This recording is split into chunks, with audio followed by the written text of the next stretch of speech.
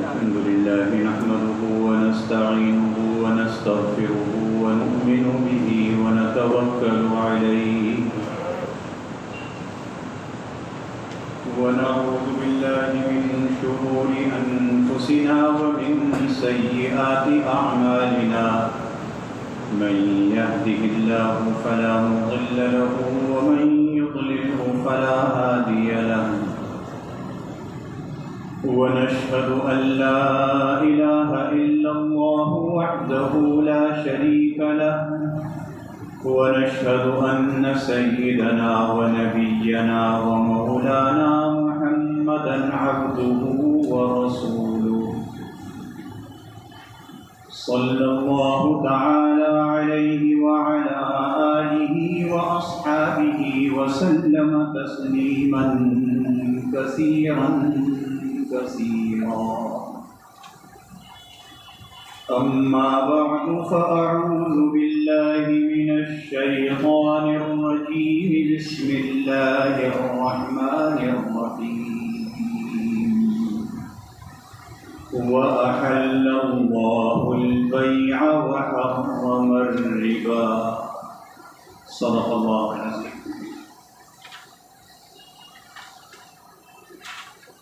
بزرگان محترم اور برادران عزیز، اللہ رب العزت نے جب ہماری تخلیق فرمائی اور ہمیں دنیا میں بھیجا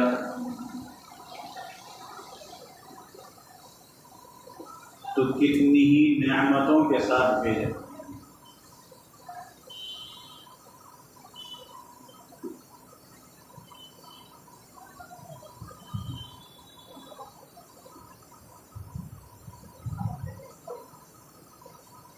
انہی نعمتوں میں سے ایک ہے تجارت، اور جب آدمی تجارت کرتا ہے تو اسے کچھ اندازہ نہیں ہوتا کہ میرے پاس خریدار کون آئے گا، بے تصور خریدار آتا ہے اور وہ خوش ہو جاتا ہے۔ اللہ کی نعمت۔ تو اس تجارت کے متعلق گزشتہ چند جمعوں میں جناب رسول اللہ صلی اللہ علیہ وسلم کی ہدایات اور ارشادات کو آپ کے سامنے پڑھ کر سنایا گیا تاکہ ہمیں معلوم ہو کہ اللہ اور اس کے رسول کا منشا تجارت میں کیا ہے، اس تجارت کی اہمیت کیا ہے، تاجر کی فضیلت کیا ہے، اور ہماری ضرورت اس میں کتنی ہے۔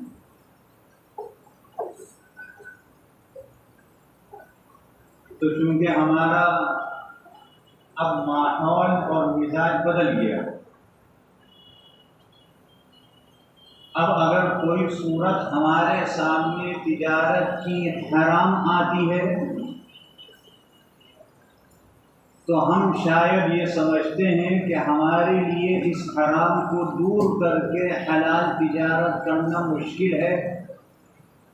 ایسا نہیں، کوئی مشکل نہیں۔ اس لیے مشکل نہیں ہے کہ ہم سے پہلے جو تاجر گزرے ہیں دنیا میں، بڑے بڑے تاجر اپنے اپنے وقتوں میں جب وہ حلال تجارت کر کے ارب پتی بن سکتے ہیں تو کیا ہم نہیں بن سکتے؟ ہمارے زمانے میں تو آسانیاں زیادہ ہیں۔ اس لیے یہاں ایک بزرگ نے یہ بات فرمائی تھی کہ بھائی یہ باتیں بیان ہو رہی ہیں، ہم تو جیتے جی مر جائیں گے، تو ایسا کچھ نہیں، ورنہ بیان تو گزشتہ جمعہ ختم ہو گیا۔ پھر مجھے خیال آیا تو جس کتاب سے میں نے یہ آپ کے سامنے حضور علیہ السلام کے ارشادات پڑھ کے سنائے، اس میں تجارت کے دینی اور دنیاوی فوائد کا پورا ایک باب ہے۔ تو خیال یہ آیا کہ مناسب یہ ہے کہ یہ بھی آپ کے سامنے سنایا جائے۔ لیکن اتنی بات سمجھ لیجیے کہ تجارت کی جو صورتیں اب تبدیل ہو گئی ہیں، جس کو ہم کہتے ہیں جدید تجارت، تو اس جدید تجارت پر بھی ہمارے علماء نے، ہمارے فقہاء نے مستقل کتابیں لکھی ہیں۔ ایک کتاب ہے مولانا محمد ادریس صاحب میرٹھی رحمۃ اللہ علیہ کی اسلامی معاشیات، اردو میں مختصر کتاب ہے، تو تاجروں کو چاہیے اس کو پڑھیں۔ ایک کتاب ہے جدید تجارت پر مولانا محمد تقی صاحب عثمانی مدظلہم کی اسلام اور جدید معیشت و تجارت، اس کا مطالعہ کریں۔ یہ ساری صورتیں، یہ سارے سوالات ان میں انشاءاللہ حل ہو جائیں گے۔ تو جدید تجارت کے لیے ان کتابوں کا مطالعہ کیا جائے۔ اس کے علاوہ بھی کتابیں، جس کتاب سے میں نے آپ کے سامنے یہ سارے چیزیں نقل کی، یہ کتاب ہے مولانا مفتی جمیل احمد صاحب تھانوی رحمۃ اللہ علیہ۔ مولانا مفتی جمیل احمد صاحب تھانوی رحمۃ اللہ علیہ، ان کے گھر میں جو ان کی اہلیہ محترمہ تھی وہ تھی حضرت مولانا اشرف علی صاحب تھانوی حکیم الامت رحمۃ اللہ علیہ کی تربیت یافتہ۔ اور تربیت یافتہ کا مطلب یہ کہ حضرت مولانا اشرف علی صاحب تھانوی کی اولاد نہیں تھی، تو حضرت مولانا نے جو دوسرا نکاح کیا تھا ان بیوی سے جو پہلے شوہر سے اولاد تھی وہ ایک بیٹی تھی، اس کی تربیت مولانا نے فرمائی، اور پھر ان کا نکاح مفتی جمیل احمد صاحب تھانوی رحمۃ اللہ علیہ سے کر دیا۔ یہ انہوں نے کتاب لکھی ہے نا، اس میں یہ فوائد بتلا رہے ہیں۔ نمبر 1، بہت سے کم حیثیت لوگ تجارت سے لکھپتی اور کروڑ پتی بن گئے ہیں، تجارت سے۔ پھر آج کل اب قوموں کا عروج و زوال کا مدار تجارت ہی پر ہے۔ قوموں کا اگر ان کی بلندی ہے، عروج ہے تو تجارت، ان کی پستی ہے، زوال ہے تو تجارت، بلکہ سلطنتوں کا عروج و زوال بھی تجارت ہی ہو رہا ہے۔ حکومتوں کا، جہاں حکومتیں عروج پر ہیں ان کی تجارت مضبوط ہے، اور جہاں حکومتیں مضبوط نہیں ہیں ان کی ملکی تجارت مضبوط نہیں ہے۔ تو پتہ یہ چلا کہ عروج میں تجارت کو دخل ہے، زوال میں بھی تجارت کو دخل ہے، اس لیے تجارت بہت اچھی ہونی چاہیے۔ آپ بڑے بڑے ممالک کو دیکھیے، جرمن، اٹلی، جاپان، امریکہ، برطانیہ وغیرہ وغیرہ، ان کے حالات آپ کے سامنے ہیں۔ اور اس وقت پوری دنیا میں گھوم کر دیکھ لیجیے، ایک چیز ہمارا ملک بھی بناتا ہے، ایک چیز ہندوستان بھی بناتا ہے، اور شاید ہماری چیز اس سے اچھی ہو، لیکن چونکہ اس کی تجارت مضبوط ہے، اس کی چیز سستی ہے، پوری دنیا میں، پورے عرب میں آپ گھوم جائیے، ہندوستان کی چیز مل جائے گی، پاکستان کی لینے کو تیار نہیں ہے۔ تجارت مضبوط ہے، وہ صرف تجارت پر حاوی ہو جانے کی وجہ سے۔ اس لیے بہت ضروری ہے کہ تمام مسلمان اس طرف متوجہ ہوں، یا خود دکان کھولیں، تجارت کریں، یا دوسروں کو اس میں امداد دیں۔ امداد دینے کا کیا مطلب ہے؟ کبھی کوئی سمجھے کہ چندہ مانگ رہے ہیں، چندہ نہیں، فرما رہے ہیں کم سے کم امداد یہ کہ ہر چیز مسلمان ہی کے کارخانے کی خریدیں، غیر مسلم کی، غیر ملک کی چیز نہ خریدیں۔ لیکن نہ میرے مزاج میں آتی ہے، نہ آپ کے مزاج میں آتی ہے۔ بات ہوئی، ہم نے ادھر سے سنی، ادھر سے نکال دی، لیکن ہم اس پر توجہ نہیں دے رہے۔ حد تو یہ ہے جو مرتدین ہیں ان مرتدین کے کمپنیوں کی اشیاء ہم خرید رہے ہیں، معلوم ہوتے ہوئے خرید رہے ہیں، اور اللہ تعالی محفوظ فرمائے۔ خواہ معمولی سا خسارہ اٹھانا پڑے، وہ اگر 2 پیسے مہنگی ہو اپنی چیز خریدے۔ نمبر 2، بڑا دنیاوی فائدہ جو کسی اور کام میں نہیں ہے، یہ ہے کہ ملازمت، زمینداری، زراعت، حرفت و صنعت کی آمدنی خواہ کتنی ہی زائد کیوں نہ ہو، آخر ایک نہ ایک حد پر رک جاتی ہے۔ ملازم ہے، اس کی تنخواہ 50,000 ہے مثال کے طور پر، تو وہ ملازم جو 50,000 کا ہے وہ ایک مہینے میں یہ چاہے کہ میں 75,000 کی اسی جگہ ملازمت کر دوں، یہ تو نہیں ہو سکتا، وہ تو 50,000 ہی رہے گی، ایک حد ہے اس میں۔ زراعت کرتے ہیں، کھیتی باڑی کرتے ہیں، جتنی زمین میں پیداوار ہو رہی ہے اسی کا بدلہ ملے گا۔ یہ تو نہیں ہو سکتا کہ زمین میں پیداوار 100 روپے کی ہوئی تو آپ کے مل جائے 200 روپے، یہ تو ایک حد ہے اس کی، ہر چیز کی ایک حد ہے، جس سے آگے ترقی ناممکن ہے۔ تجارت کی کوئی حد نہیں ہے کہ جس سے آگے ترقی ممکن نہ رہے۔ تجارت کو آپ جتنا چاہیں ایک ہی وقت میں بڑھا لیں، جتنا چاہیں گھٹا دیں، یہ آپ کے ہاتھ میں ہے۔ نمبر 3، بڑے کام کی بات بتائی جا رہی ہے، مسلمانوں میں افلاس، تنگ دستی، غربت کیوں ہے؟ اس کی وجہ کیا ہے؟ اس کی اہم ترین وجہ بتائی جا رہی ہے کہ اخراجات بہت زیادہ ہوتے ہیں اور ہمیشہ آمدنی سے زیادہ رہتے ہیں۔ تو آمدنی جتنی ہوگی اس سے اخراجات زیادہ ہوں گے تو آدمی پریشان رہے گا، جس کی وجہ سے مقروض بھی ہونا پڑ جاتا ہے، خرچ کا کوئی انتظام نہیں ہوتا، نہ اس کی عادت ہوتی ہے، جس کی ہمیں عادت ہی نہیں ہے کہ جتنی آمدنی ہے اس آمدنی کے مطابق خرچ کریں۔ لیکن تاجر کی نظر اس پر بھی ہوتی ہے کہ وہ کم خرچ ہو جاتا ہے، آمدنی پر نظر ہوتی ہے، جتنی آمدنی پر نظر ہوتی ہے اتنا وہ خرچ کرتا ہے، اس کا یہ مزاج بن جاتا ہے، اور آمد و خرچ کے حساب کی اور اسے قابو میں رکھنے کی اس کو عادت بن جاتی ہے۔ کتنا وہ حضرت شیخ الحدیث مولانا محمد ظفریہ صاحب رحمۃ اللہ علیہ کی زبان میں 52 تولے پاورت کی بات کہی گئی ہے، اتنی قیمتی بات کہ جتنی آمدنی ہے اس آمدنی کے حساب سے خرچ، اور اس کی عادت اگر ہے تو تاجر کو ہے، دوسرے کو نہیں، اور تاجر کو بھی اگر عادت نہیں ہے تو یہ اس کی لاپرواہی۔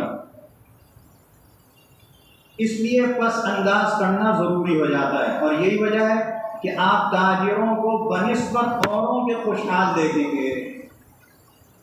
ملازم اتنا خوشحال نہیں ہوگا، زراعت والا، صنعت و حرفت والا اتنا خوشحال نہیں ہوگا جتنا یہ تاجر خوشحال ہوگا، اگرچہ اس کا لباس ایسا خوش نظر نہ ہو۔ تجارت میں کیا ہوتا ہے، آدمی جب تجارت کرتا ہے تو جب اس کے کپڑے بھی میلے ہو جاتے ہیں، ہاتھ پاؤں بھی کالے ہوتے ہیں، مٹی آلود ہو جاتے ہیں، اور اللہ اس کو دیتا بھی، تو دوسرا کوئی آدمی آ جائے جس کے سامنے آپ بہت بن سنور کر بیٹھنا چاہتے ہیں لیکن نہیں کر سکتے۔ تاجر کا لباس کو مت دیکھو، بلکہ یہ دیکھو کہ اس نے اس تجارت کو کیسا کیا۔ لباس اگرچہ اچھا نہ ہو، اس عادت کے بعد تجارت چھوڑ دینے پر بھی ہمیشہ کی راحت میسر ہوتی ہے۔ ایک آدمی سب عادت بنا لی اس نے، لیکن تجارت چھوڑ دی، لیکن بعد میں بھی اسے راحت میسر ہوتی ہے کہ تجارت کر کے آدمی کو ساری عمر کی خوشحالی اور راحت مل جاتی ہے۔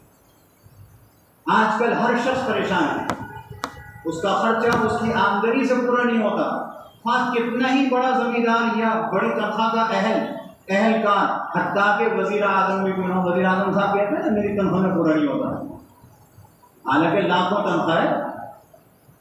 دیکھنے والوں کو تو غلط فہمی ہو جاتی ہے، عیش و آرام میں ہے، مگر اندر کا حال خود انہیں سے دریافت کیجیے کہ ان کے دل پر کیا گزر رہی ہے۔ یہ سب کیوں ہے؟ آمدنی کی کمی سے نہیں بلکہ اخراجات کی زیادتی اور ان کے بے قابو ہونے سے۔ ورنہ جو 10,000 روپے کماتا ہے آج بھی، اس کی بھی تو گزر اوقات ہوتی ہے، وہ اپنے اسی حد میں رہتا ہے۔ تو یہ پریشانی کیوں آتی ہے؟ خرچ زیادہ ہونے سے۔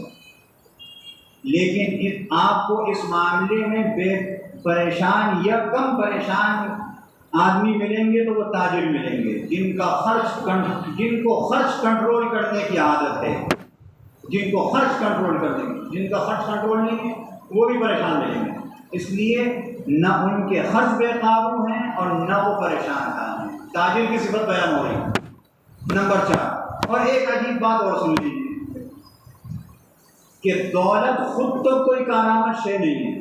آپ کے پاس سکے ہیں، روپے ہیں، نوٹ ہے، آپ کے پاس جائیداد ہے، آپ کے پاس مال و دولت ہے، منقولہ کے غیر منقولہ، یہ خود کوئی چیز نہیں، کارآمد چیز نہیں۔ کیوں؟ آپ کو سب بھوک لگ رہی ہو اور آپ کے پاس روٹی نہ ہو، آپ کے پاس سکے اور نوٹ ہوں، تو کیا آپ نوٹ کو کھا کر پیٹ بھر لیں گے؟ بیکار چیز ہے، بالکل خود کوئی کارآمد چیز نہیں۔ لیکن اس سے تو راحت اور آرام مقصود ہے، سکون مقصود ہے۔ لیکن تمام لوگوں کے حالات پر آپ نظر ڈالیے تو نسبتاً کہیں راحت اور سکون ملے گا تو تاجروں میں ملے گا، اور ان میں بھی جو جس قدر نیک پارسا ہوگا، اللہ سے ڈرنے والا ہوگا، اس کو دوسروں سے زائد سکون میسر ہوگا۔ نمبر 5، دل کا اطمینان اکثر اسی وقت ہوتا ہے جب کہ انسان کے پاس کچھ سرمایہ موجود ہو۔ ہمارے اندر غلط فہمی ہے، یہ پروپیگنڈا بالکل غلط ہے کہ اسلام یہ کہتا ہے کہ کماؤ نہیں، مال نہیں رکھو۔ اسلام نے نہیں کہا۔ دیکھیے، آپ سے کہہ رہے ہیں کہ آپ کے پاس سرمایہ ہو، اور یہ سکون کا باعث ہے، دل کا اطمینان اسی میں ہے۔ جبکہ انسان کے پاس کچھ سرمایہ موجود ہو، سوائے خدا رسیدہ کے ہر شخص کو آپ اطمینان سے خالی پائیں گے۔ جو اللہ سے ڈرتا ہے بڑا مطمئن ہے، تجارت کر کے مال و دولت رکھ کے بھی مطمئن ہے، اور مال و دولت موجود ہے، سرمایہ موجود ہے، اللہ سے نہیں ڈر رہا۔ ہم کام ایسا کر رہے ہیں، 2 نمبری کام کر رہے ہیں، اس کو سکون میسر نہیں۔ دیکھیے، تجارت کے جتنے بھی شعبے ہیں، بہت سارے شعبے ہیں، تقریباً ہر شعبے میں ایسے لوگ آپ کو مل جائیں گے۔ آپ ایک چیز کے خالق ہیں، بناتے ہیں، آپ کی کمپنی کی ہے، لیکن آپ کو ایسے لوگ بھی مل جائیں گے آپ ہی کے ملک میں، آپ ہی کے شہر میں، کہ وہی چیز آپ کے نام سے، آپ ہی کی کمپنی کے نام سے بنا کر آپ ہی کے نام سے بیچ رہے ہیں۔ اگر آپ کے نام سے نہیں بیچ رہے تو وہی چیز بنا کر اپنے نام سے بیچ رہے ہیں، جبکہ وہ ملکیت میں آپ کے تھی، آپ کوئی اور نہیں بنا سکتا تھا۔ قانون ہے، شرعی قانون بھی ہے، آپ کا ملکی قانون بھی ہے، اور بلکہ انٹرنیشنل قانون بھی ہے، لیکن وہ بنا کے بیچ رہا ہے۔ آپ دیکھ رہے ہیں کہ اس کی آمدنی بھی زیادہ ہو رہی ہے، چوری کا مال ہے نا، نقل ہے۔ 2 نمبر چیز میں آمدنی زیادہ ہے، اور بظاہر یہ معلوم ہوتا ہے عیش و آرام میں ہے، اور جو اصل چیز بنا رہے ہیں اس کو اس کی آمدنی کم ہو رہی ہے، اور بظاہر یہ معلوم ہو رہا ہے عیش و آرام میں نہیں ہے، لیکن یہ غلط ہے۔ جو اصل چیز بنا رہا ہے وہی عیش و آرام میں ہے، جو 2 نمبر بنا رہا ہے میں نے خود دیکھا ہے، اپنی بات کر رہا ہوں، کہ ایسے ہمارے ہی شعبے میں ہماری ہی چیز کو بناتا ہے، 2 نمبر ہمارے ہی نام سے بیچ رہا ہے، سکون اور راحت میسر ہے۔ نظر تو آ رہا ہے پیسہ آ رہا ہے، لیکن جس طرح آ رہا ہے اس سے زیادہ جا رہا ہے، بے تحاشا بیماریوں میں مبتلا ہے۔ ایسے لوگ بھی دیکھے میں نے کہ مرنے سے پہلے، اچھا ان کی موت اچھی نہیں ہوتی، 2 نمبری کام کرنے والے، آپ جس کو بھی جس شعبے میں دیکھ لیں موت اچھی نہیں ہوگی۔ میں نے ایسا بھی دیکھا کہ ایسا آدمی کام کرنے والا مرنے سے 6 مہینے پہلے سے ان کے گھر والوں نے کہہ دیا کہ تم ملاقات نہیں کر سکتے، اس کی کیفیت ایسی نہیں ہے، اس کی ظاہری صورت ایسی نہیں ہے کہ ملاقات نہیں کر سکتے، 6 مہینے بعد مر گیا۔ تو مطلب کیا ہے؟ مطلب یہ ہے کہ اس کی شکل اچھی نہیں رہی، اس کی جسم کی کیفیت بدل گئی، کچھ بھی آپ جانے، لیکن 2 نمبر کام کرتا تھا تو موت اچھی نہیں ہوئی۔ اللہ محفوظ رکھے، اللہ 2 نمبری کام سے بچائے، اللہ 1 نمبری کام میں خوب خوب خوب برکت آتا۔ تو اس کو بتا رہے ہیں نا، بہترین انسان وہ ہے، ہاں دل کا اطمینان اکثر اسی وقت ہوتا ہے جب انسان کے پاس کچھ سرمایہ موجود ہو، سوائے خدا رسیدہ کے ہر شخص کو آپ اطمینان سے خالی پائیں گے۔ جس کے پاس سرمایہ بالکل نہ ہو، اور تاجر ایسا شخص ہے، وہ خدا رسیدہ ایسا ہے نا جس میں مال نہیں ہے لیکن دل مطمئن ہے، اور تاجر ایسا شخص ہے کہ کبھی سرمایہ سے خالی نہیں ہوتا، اس کو کبھی بھی فقر و فاقے کا اندیشہ نہیں ہو سکتا تاجر کو۔ دیکھیے اس کی صفت یہ بھی ہے، کیونکہ ہر وقت کچھ نہ کچھ مال اس کے پاس ہوتا ہے، اگر اللہ نہ کرے نفع بالکل نہ ہوا تو اصل تو موجود ہے، اگر اندیشہ بھی ہوا تو بہت دور دراز کا اندیشہ ہوگا کہ نقصان ہو جائے گا۔ تاجر کی صفت بیان ہوئی۔ نمبر 6، بہترین انسان وہی ہے جو دوسروں کی خستہ حالی میں کام آ سکتا ہے۔ ملازم خواہ کتنی ہی بڑی تنخواہ کا ہو، آخری مہینے میں دیوالیہ ہو جاتا ہے، اور زمیندار خواہ کتنا ہی بڑا ہو، آخر سال میں مفلس ہو جاتا ہے۔ ان سے تو یہی غنیمت ہے کہ اپنی سفید پوشی کی لاج رکھ لیں اور خود اپنا ہاتھ سوال کرنے کے لیے نہ بڑھائیں، دوسرے خستہ حالوں کی تو کیا مدد کریں گے۔ لیکن تاجر کی بات ہو رہی ہے، اور اگر کسی دل میں اللہ کا خوف ہوا بھی تو وہ تھوڑی سی امداد کر سکتا ہے، لیکن اس معاملے میں دریا دلی سے کام کرنے والا ہمیشہ آپ کو تاجر ہی ملے گا۔ آپ دیکھ لیجیے، اسی طرح تمام نیک کام، رفاہ عام اور دین کے کاموں میں زیادہ حصہ لینے والے تاجر ہی ملیں گے، بشرطے کہ ان کی گاڑی الٹی نہ چل پڑی ہو۔ کیا مطلب الٹی نہ چل پڑی؟ مطلب یہ ہے کہ اس آمدنی سے، اس سرمایہ کی وجہ سے اس نے اللہ اور اس کے رسول کے خلاف کام کرنا شروع کر دیا، اللہ اور اس کے رسول کی منشا کے خلاف کام کرنا شروع کر دیا، اسراف میں لگ گیا ہو، حرام کام میں لگ گیا ہو، گاڑی الٹی چل رہی۔ اگر یہ گاڑی الٹی نہیں چل رہی تو یہ مدد کرنے والے سارے تاجر ہی ملیں گے۔ اس لیے دنیا کی تمام کاروبار میں تجارتی کو یہ فوقیت حاصل ہے کہ وہ انسانی ہمدردی کا عالم ہونا ہے۔ نمبر 7، دینی فائدہ۔ آپ کو تو گزشتہ جمعہ میں بتایا گیا کہ اگر تاجر شریعت کے موافق رہ کر حرام اور مکروہات سے بچ کر اچھی نیت سے تجارت کرے گا تو وہ قیامت کے دن اللہ کے عرش کے سائے میں انبیاء علیہ السلام کے ساتھ ہوگا۔ یہ بات پھر بیان ہوئی، کیوں بیان ہوئی؟ تاجر یہ نہ سمجھے کہ ہم بیکار ہیں، بڑے کام کے لوگ، اللہ نے بڑی فضیلت بیان فرمائی ہے۔ وہ فضیلت اسی صورت میں ہے کہ جب شریعت کے مطابق، اور شریعت کے مطابق ہوگا تو اللہ قیامت کے دن جس وقت سورج سوا نیزے پر ہوگا اپنے عرش کے نیچے سایہ عطا فرمائے گا۔ اس سورج میں ہم چلتے ہیں تو کتنی تکلیف ہوتی ہے، سوا نیزے پر ہوگا تو کیا تکلیف ہوگی؟ تو اس وقت اپنے عرش کے سایہ، اور کس کے ساتھ عطا فرمائے گا؟ ساتھ انبیاء علیہ السلام، انبیاء علیہ السلام کے ساتھ ہو جائے، پڑوس ہو جائے، ہمارے نہیں آ رہے، اللہ ان پر اپنی رحمتوں کا نزول فرمائے گا تو پڑوس والوں کو بھی ہوگا۔ یہ مطلب ہے۔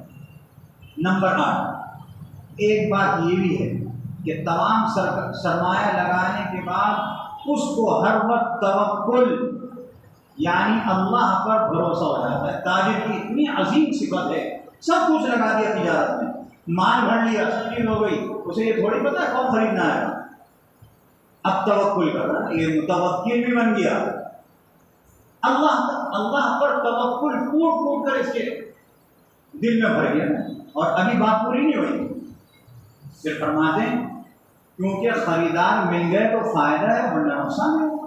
اب توکل کیا بیٹھا ہے، اب توکل کر رہے ہیں تو کس طرح؟ اور خریداروں کا دل اللہ کے قبضے میں۔